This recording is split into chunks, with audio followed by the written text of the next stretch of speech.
Good evening and welcome to another wonderful episode of History Bluffs, where truth is stranger than fiction.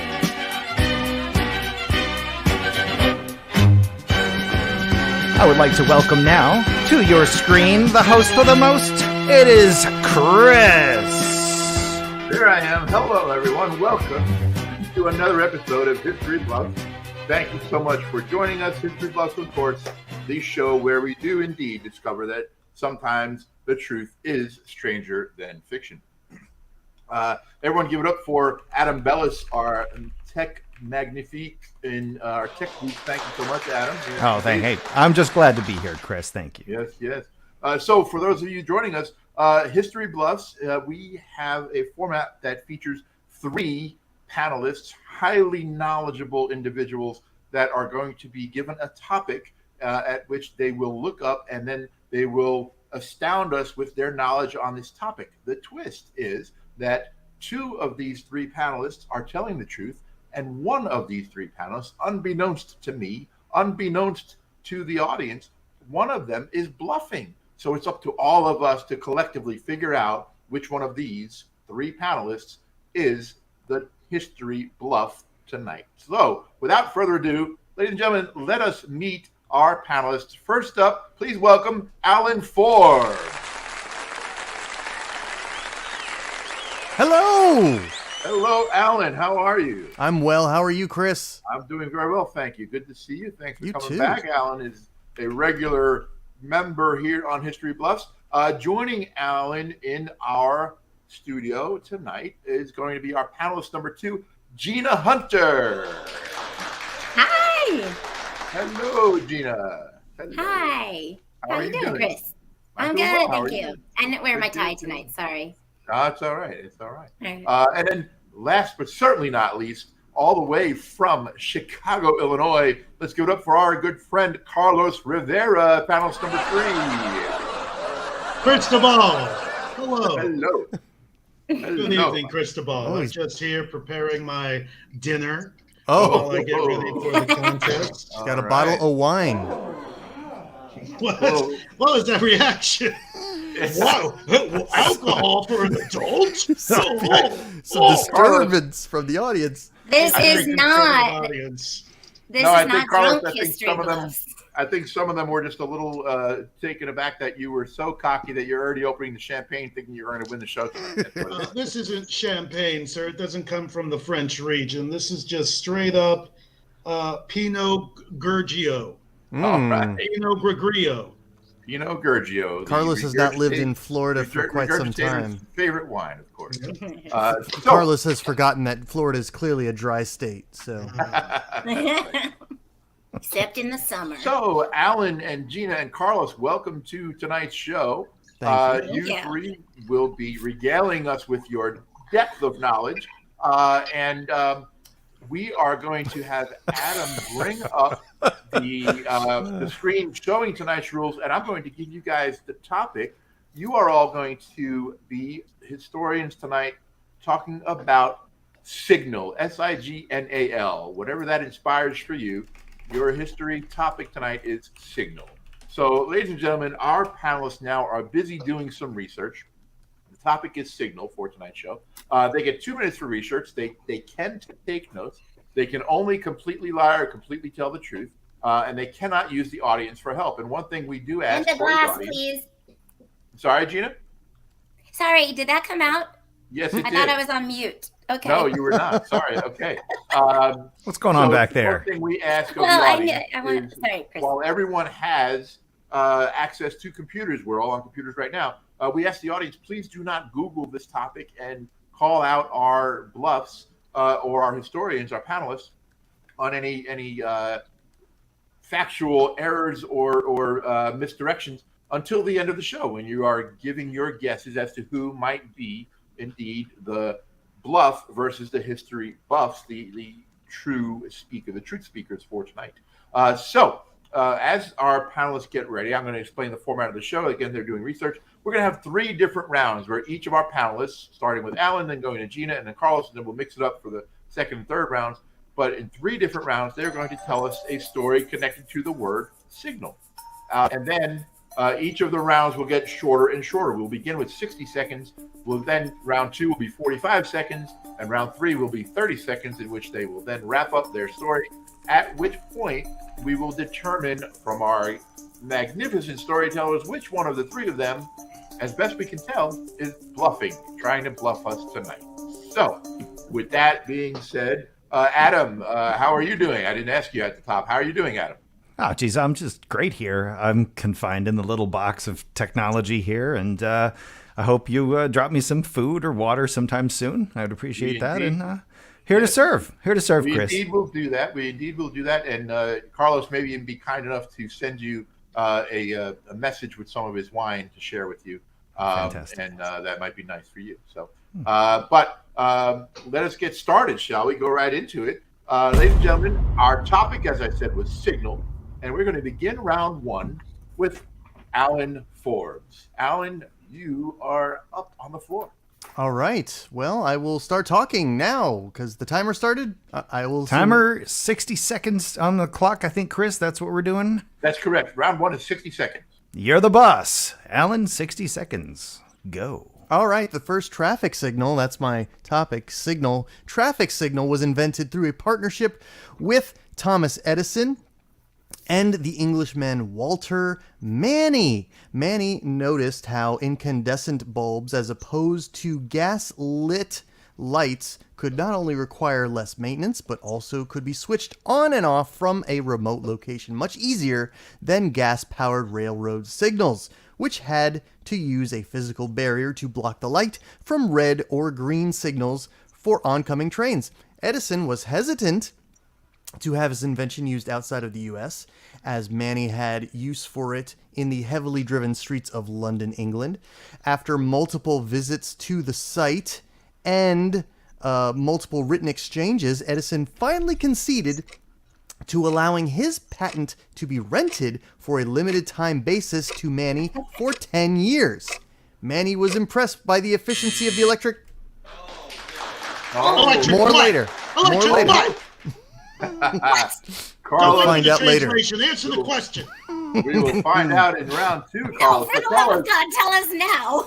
Carlos, since you are adamant to find out what it is, what are your thoughts on the beginning of his story, beginning of Alan's story? That was a right pretty speech. But Thank all you. I know is Thomas Edison is a piece of crap dirtbag. We all know it. So if you're suggesting in any way that he did anything good for society, I'm going to call you out and say that's a lie. Anything good. Okay. Everything Carlos. he did, he stole. So might you be a Tesla, fan of hashtag. Nikola Tesla? Yeah. Okay. Gina, what are your thoughts? What are your thoughts on Alan's story? He, I think, no, that's Benjamin Franklin. Never mind. Oh, boy.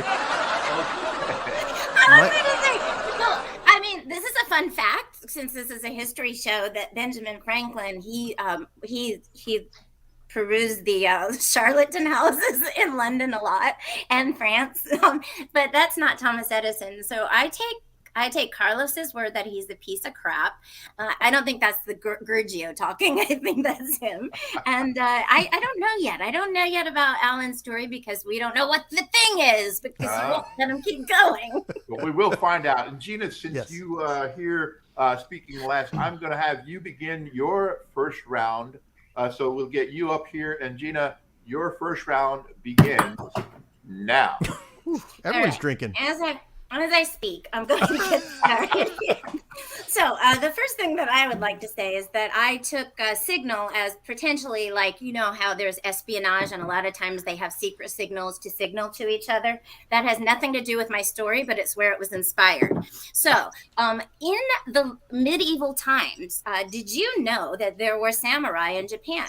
Well, the samurai were nobles, and what they did when they needed to do secret missions is they hired what were called then as shinobi, but we know them as ninjas. So I'm going to tell you all about ninjas and all about their secrets and how cool they are. So let me get started. First of all, if you were a ninja, that means you were born into a certain clan. Clans were sort of like noble families, and like the samurai families. And when you were born into those clans, you were taught the art of ninja, and you were taught through all of the elements of the earth: fire, wood, water, and the earth itself. And I'm going to tell you more about that because my time is up. Oh, nicely done, Gina, getting it in there without a cliffhanger like Alan's style in the first round, but that's fine. Very strong. Gina, you're talking about your vodka or your story? Very strong. Both. It's gin. Gin. Just because I want everybody to understand me while I'm telling the truthful story that I am. That is gin. I didn't want you to feel cheated. That would Okay, be a thank lie. you for that clarification. Alan, what's your take on Gina's gin-fueled story? Gina. Good nickname for the gin-loving Gina. Speaking of which, maybe there is some alcoholic basis to this story. I'm not sure. But there are some facts in this story. There were, in fact, samurai. There were, in fact, ninjas. Were they referred to as shinobi in Japan? Could be. She may have gotten that name from the Sega video game classic Shinobi, which, by the way, did feature ninjas. So there might even be more validity to it. Or she literally was just a classic video game fan. I'm not sure yet. All right. Well, good theory there. Interesting take on that. Carlos Rivera, what's your thoughts on Gina's Shinobi? Shinobi, she might as well have said Ninja Gaiden if she's making up arcade names, okay? Or what is it? Double Dragon. Double Dragon. Yeah, let's throw all of them. Mortal Kombat. Let's throw them all in your made-up story. And I think she also mentioned Earth, Wind, and Fire. And I don't know what the 70s R&B funk group has to do with the history she was trying to teach us. I mean, I'm sure they're popular in Japan, but I feel like there's no relevance there. A lot of made-up yarn. She's spinning the yarn. Carlos, I feel like you're like mad at me. Like you said a lot more about my story than you did about Alan's, and that's just mean.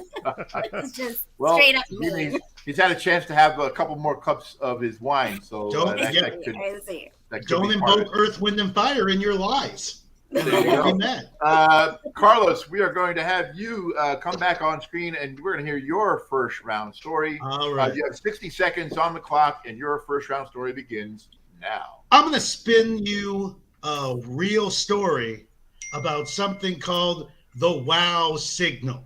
Okay, this is an astronomical signal discovered in 1977. But before that, let's start at the beginning. Okay, in 1973, NASA agreed to fund a largely volunteer staff effort to search the sky for radio signals, to map the radio signals from technologically advanced aliens. Okay, and it wasn't just astronomers, it was doctors, lawyers, teachers, professors, which are college teachers. And they pitched in because the budget was so shoestring. And this was called Big Ear, and it didn't look like other radio telescopes. It looked like someone covered a football field with a bunch of white paint and installed bleachers at either end of the goalpost. It was a weird looking thing. So anyway, in 1977, August 17th, they discovered something. No, again. Again, Gina, they foiled you with another cliffhanger. It is, wow, okay. So, Alan, let's bring you up first. Alan, what is your take on the WOW signal story from Carlos? WOW, they discovered something. I don't know if that's necessitating a wow, since we don't know what that thing is exactly. Also, man, do I love this idea of just having a map full of completely volunteers. If you want to get results, you know what you have to do. You have to pay people, and I don't agree that this had any sort of basis in reality if it's all based on volunteer information. Okay, interesting. Volunteer. I wonder if that has anything to do with the big ear, the big volunteer ear. But Gina, let's bring you up and hear your thoughts on Carlos's first round. I've switched glasses. It seems like he's good. He mentioned, and I just wanted to just say, like, it was like, okay, I could believe that, but WOW seemed a little made up. But then he said the word aliens, that they were trying to like base some of this on stuff they have learned from aliens. What the? No, that is not even true. You have like, who has ever seen an alien? This is not true. And I don't have any other basis than that to call bullshit on Carlos. All right. Well, I'm neither advocating or debunking Carlos' story, but according to Men in Black, there are aliens among us every single day. So just saying, who's seen an alien? Maybe we all have seen aliens and we just don't know it. But Gina, I'm going to bring you back up, and you're going to start round 2. So we're going to pick up Gina's gin-fueled story of espionage-inspired shinobi ninjas. Gina, let's go up. Round 2. And you have 45 seconds on the clock, Gina, and your story will begin now. Earth, Wind, and Fire's one of their most famous songs is called Shining Star, and ninjas did indeed use that. Ninjas had a lot of, there were a lot of myths about ninjas that they were magical, and I'm going to give you a few things to debunk some of those myths so that you understand where they did indeed get their powers. A lot of the times people would talk about ninjas and they would say they were invisible. It's not true that they dressed all in black like you see on a lot of the games and things like that. They actually dressed in sort of a dark gray, brownish kind of a color, and it was a very baggy costume actually. And the reason for that is because they carried their weapons with them, and they carried a lot of weapons that were collapsible. They had to be nomadic almost. They had to be able to get in and get out very quickly and unseen. So a lot of their things were packed up. And so they were, one of the things that they were told was that that the myth was that they were invisible. Oh, I get a whole nother timer? Oh, okay, no. No. So save the rest of that for your wrap up in round 3. I'll give you all the secrets later. Yes, indeed. Alan, what'd you think of Gina's second round of her story? Shining Star. I thought the more she would talk, the less it would be like a video game, and yet everything I'm hearing is video game references, ninja magic, shining stars. These are the weapons of choice for video game ninjas, but not what the history books might imply that ninjas really were. So I'm not sure about this story yet. Okay, all right, Carlos, what's your take on Gina's Shining Star story? Gina referred to ninjas as magical. I have never, ever heard anyone say, they say ninjas are stealthy. Yeah. They're very dangerous. Okay, they're lethal, not magical. And they have collapsible tools. Yeah. In whatever century they were in, they were, oh, let me unscrew this because that's the tech we have now. I'm just going to unscrew my sword, and I got it from IKEA, this collapsible sword, so I can pack it on the go. What are we talking about right now? What is even happening right now? All right, we will find out in round 3. But Carlos, we're going to bring you back up right away, and you're going to get 45 seconds on the clock for round 2 for you. And we will hear the continuation of the big wow story that you started in round 1. So, Carlos, your 45 seconds comes up now, and you are on the clock in round 2. All right, so August 15th, 1977, right? Earth, Wind, and Fire is probably on the charts. And the Big Ear radio telescope in Delaware, Ohio, received the most powerful signal it would ever detect during its ever, you guys, ever. And you know who's here to listen to it?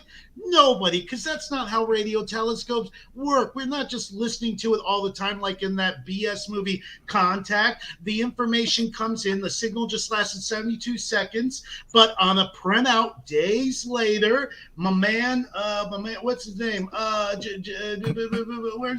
his name? I want to say Jeff, a guy named Jeff. I'm probably wrong. He looks at the results and he's like, wait a second. Wow. He writes the word wow because it's crazy.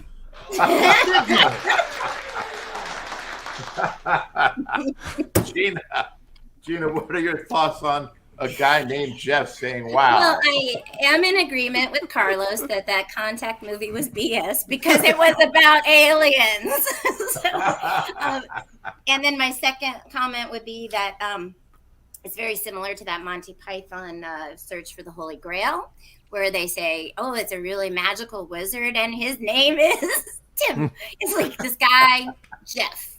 Maybe. Not really sure. We think. But wow, Jeff. I don't know. It just doesn't vibe for me. It was It's like, Jerry. oh, It was Jerry, not Jeff. Jerry, not Jeff. Oh. Jerry, yeah, Jerry right, Amon. Jerry then Amon. All right, I take back everything I said, and I believe him now. Alan, let's get Alan Forbes in here real quick. Alan, what are your thoughts on Jerry? Oh, well, now that we know that it's Jerry, it's way more believable that he would shout out the word wow. All we learned is that there's a place called Delaware, Ohio, and that's where Jerry detected a signal, and then he said wow. He wrote wow. That's what the last 30 seconds gave us in information. Was it 30? No, it was like 60 seconds. That's right? 45. That was a 45 45 seconds. Jeez, Louise, Carlos, you're wasting our time. Am I? We will soon find out. And Alan, we're going to keep you up on screen. We're going to hear your version of your round two and come back to your Edison story on the first traffic signal. So you have 45 seconds on the clock, and you begin round two now.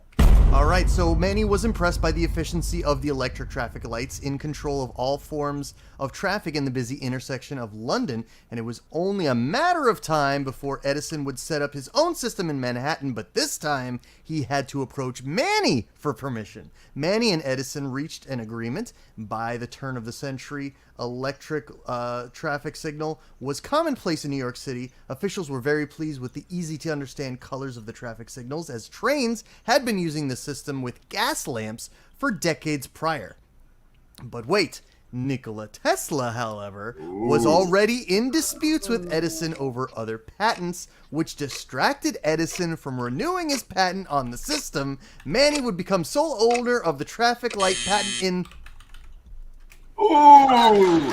We again are left in the lurch by Alan. We don't know where Manny became owner of the patent, but we know it's somewhere. Perhaps we'll find out in round three. Let's see. Gina, what did you think of the second part of Alan's story with the patent? Yes, and I can prove it. There is no place in London where London Street meets London Street at the intersection of London. That is just... that is not where the first traffic light was used, because no such place exists. Oh, brother. Okay. All right. Interesting take. I don't know if those are the details of my sentences. No, she's gotten details wrong. Yes. Also, I used to live on Sheridan and Sheridan, so it's possible that there will be a London in London. That doesn't mean that's just Alan peppering truth in his lies, because he keeps saying Edison, Edison, Edison, last name Thomas Edison of Thomas Edison, but he's saying Manny. Is this person's last name Manny? Yes. Or okay, that's a weird last name. That sounds made up then. All right. Walter Manny is what I said at the beginning. Walter Manny? You know, that Yes, reminds Walter me Manny. of when I used to live on the corner of Bogan Munns and Munns. All right. That guy can't hold his liquor. Unlike this guy. Oh, but also, no, Edison letting a patent expire? I call BS on that. That guy would never let a patent expire. He was all about getting the credit for other people's stuff. He would never like, oh, sorry, it's okay, guys. You win some, you lose some. That was not Thomas. He killed an elephant. All right, Carlos. All right, good point there. You made a point. We're going to keep you on screen and bring you up. We're going to come back to your story and pick up where Jeff left off, becoming Jerry. And let's hear the wrap up of Carlos' stories. Carlos is going to be the first one to bring his story home. You have 30 seconds to wrap up. Carlos, your third round begins. Does that mean we're in round three, Chris? We're in round three, yes, Carlos. Yes, Adam. Sorry. Okay, so Carlos. Jerry Amon, he gets one of the printouts. Okay, I got it. Clapping. Stop clapping. Give me that time. He gets a printout. He's a volunteer. He's looking through it, but he spots a set of numbers in letters, 6EQUJ5, and it doesn't make it sound like it's impressive, but this is like unlike any of the other numbers of printouts that they would ever get. So to him, it was like, oh my God. Because he had a trained eye, so he wrote "wow!" exclamation point on it. Now, the thing is, later on, people think that it may not have been a SETI extraterrestrial, but a comets instead. We discovered many years later. Oh, all right. That's fine. Yeah. We let him go over a little bit as the third round. We wanted him to finish the Well, story. no, I didn't go over. The audience went over. They're excited, Carlos, They're very excited, Carlos. about this bottle let's of see. Tito's. Gina, what are your thoughts on the wrap up of Carlos' story there with that 6EQUJ5? Wow. Well put. Okay, Gina. With that in mind, we're going to jump to Alan real quick. Alan, what are your thoughts on Carlos' second round, third round? JQ85 is all we were waiting for this whole time. Carlos finally got to it. Proof positive of aliens. No, that proved nothing. That's just letters and numbers. I don't get any of this stuff. There was also I found it interesting that there were 6 of them. It could simply been Jerry's license plate. Who knows? Yeah, it could have been a license plate. Yeah. Gina, why don't you come on back out to the stage here, and we're going to have you wrap up your story for your round 3. You have 30 seconds on the clock to wrap up your story on the Shinobi Ninja. Go ahead.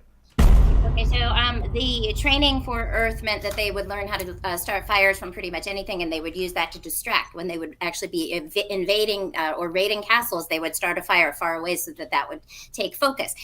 They were related to water because they were able to put duckweed over them in the ocean or in the water wherever they were, and they were able to put a reed up to breathe, just like you see on TV.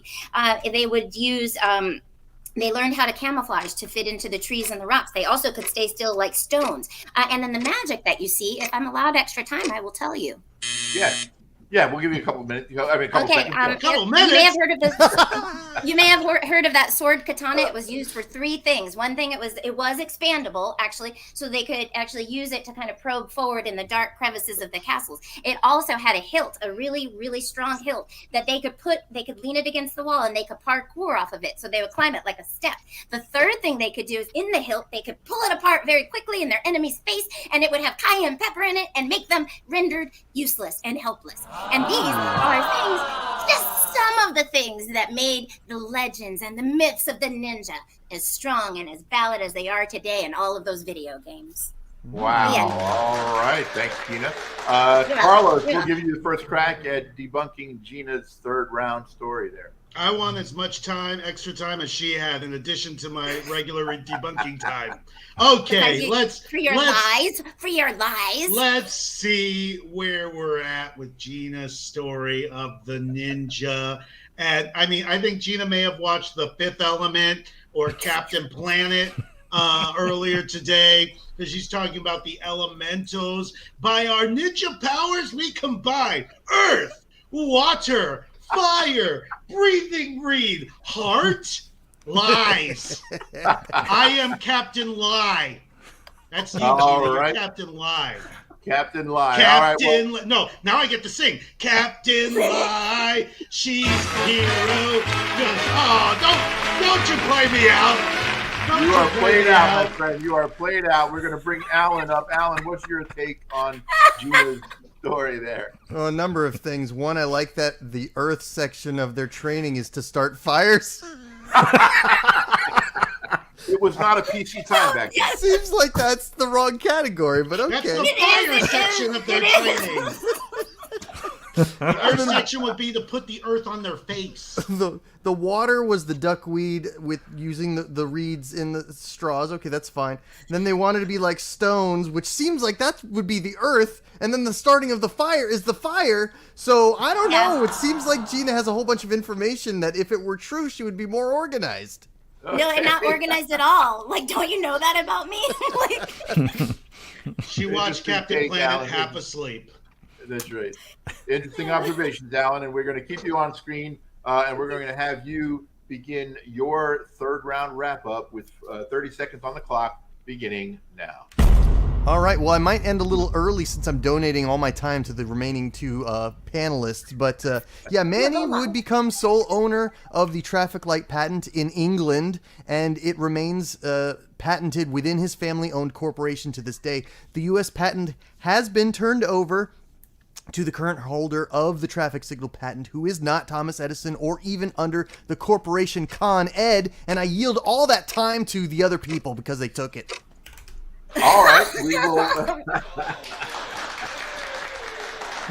Con Ed. All right. Those of you that are from New York, you would recognize Con Ed, the big utility in New York. And Gina, what's your take on Alan's rebuttal of his, your debunking of his story before? What do you think of his third round? I give him all my believing points because he gave us all of his time. I think that's wonderful. Except I do have one slight thing that I believe that patents are only good for 25 years. I could be wrong on that, but that's what I'm telling you to give you some doubt. Okay. And that makes sense unless they're passed to a corporation, which is how Disney circumvents all that. How did you do that? That was good. Whoa. Carlos, come on. Now we're saying that IP stuff is the same as patents. No, sir. They're different animals. Okay? You know why he gave us his time? And he didn't give it to me because I didn't get any extra time. I was using the time that Gina stole from me. If Gina stole time from Alan, they have to figure that. Okay, you stole it. I'm not going anywhere. No. Get him out of here. Get him, security. Everybody, I'd like to toast Adam. Everybody, Everyone like to do it drink for the Adam. Mikado. That is called the tech hook. And yes. Alan stopped because he had nothing left to say of his lies. That's all the rest of it. He ran out of lie. Ladies and gentlemen, we have come to the end of all three stories. So now we all think about their stories, we play them back in our minds, and we say to ourselves, who among those three was trying to bluff us? And which two of those three were telling the truth? Very interesting stories, and as we said at the top, sometimes the truth is indeed stranger than fiction. So now we're going to have audience members put in the comment section their guess as to which one of the players, which one of the participants, our panelists, is bluffing tonight. And we will quickly recap. Was it Alan and his story about the first traffic signal involving Thomas Edison and some London guy named Manny who got in a little Nicholas Tesla in there, and then they all lost the patent in the end anyway?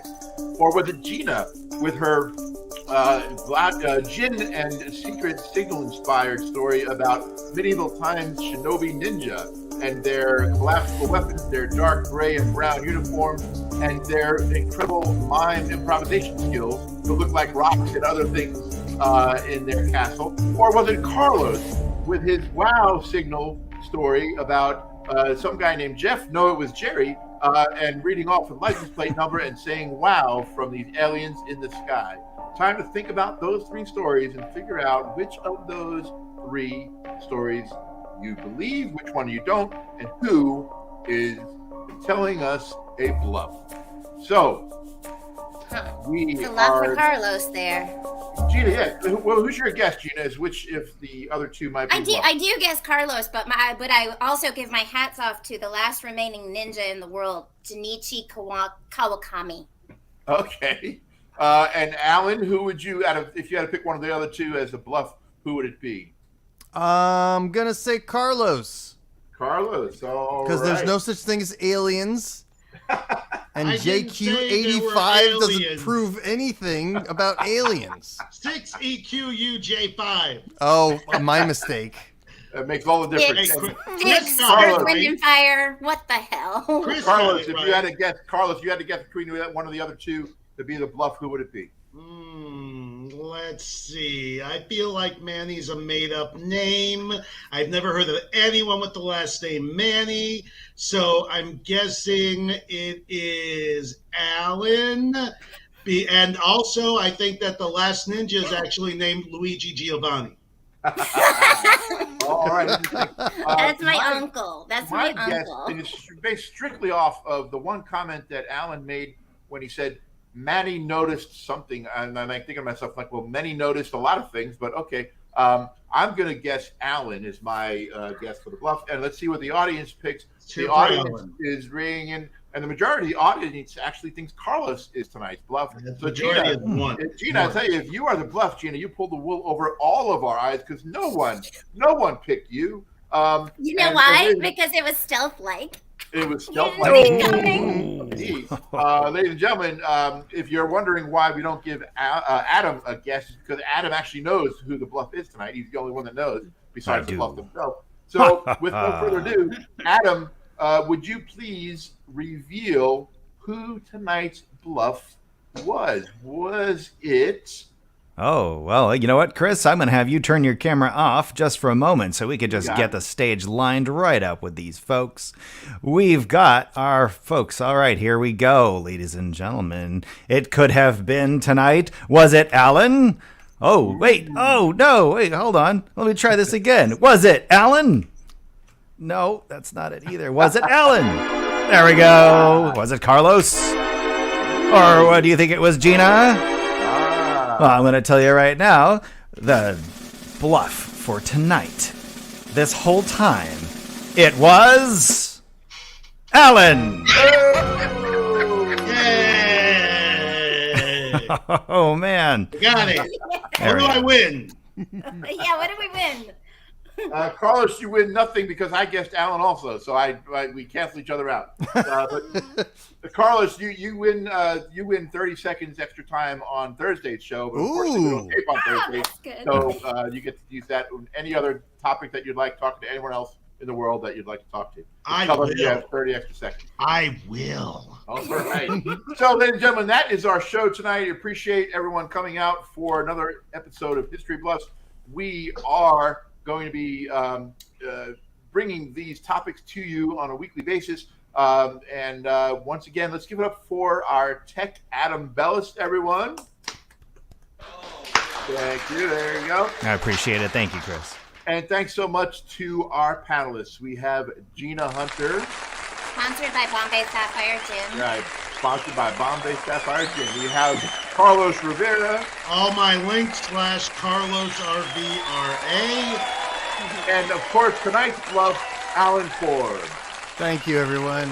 All Do not right. pay attention to anything I said tonight. It was all lies. Ladies and gentlemen, thanks so much for joining us. We will see you next time on History Bluffs. Have a good night, everybody.